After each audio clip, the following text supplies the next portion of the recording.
చేసి ఎన్నో ఆశీర్వాదాలతో మనల్ని ఆశీర్వదించి, ఎంతగానో మనల్ని ప్రేమించి, తనకున్న సమస్తంపై అధికారం ఇచ్చి, తను తను ఏదైతే చేశాడో వాటన్నింటిని మనకు అనుగ్రహిస్తే, మనం ఏ రీతిగా బ్రతుకుతున్నాం? మనం ఏ రీతిగా ఉంటున్నాం? దేవుడిని ఎంతగా సంతోషపెడుతున్నాం? దేవుడు మనల్ని ఎంతో ప్రేమిస్తున్నాడు కదా! మరి తిరిగి దేవుణ్ణి మనం ఎంతగా ప్రేమిస్తున్నాం? దేవుడు మనకు ఎన్నో ఇచ్చాడు కదా!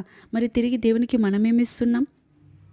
దేవుడు మన కొరకు ఆ పరలోక రాజ్యం విడిచిపెట్టకూడని భాగ్యమని తెలిసి కూడా దాన్ని విడిచిపెట్టి మన కొరకు వచ్చి తన ప్రాణమును, తన రక్తమును చిందించి తన ప్రాణమును మన కొరకు వెలగా పెడితే మనం ఏ రీతిగా బ్రతుకుతున్నాం?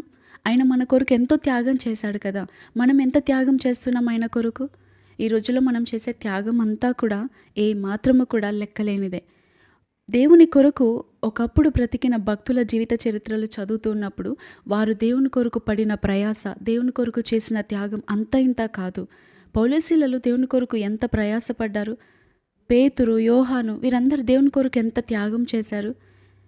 ఈరోజు మనమైతే దేవుడు ఏదో చేయలేదని బాధపడిపోతూ ఉంటాం. దేవుని వెంటనే పక్కన పెట్టేస్తూ ఉంటాం. దేవుని దుఃఖపెడుతూ ఉంటాం. అన్ని విషయాల్లో దేవుని పైన ఆధారపడము.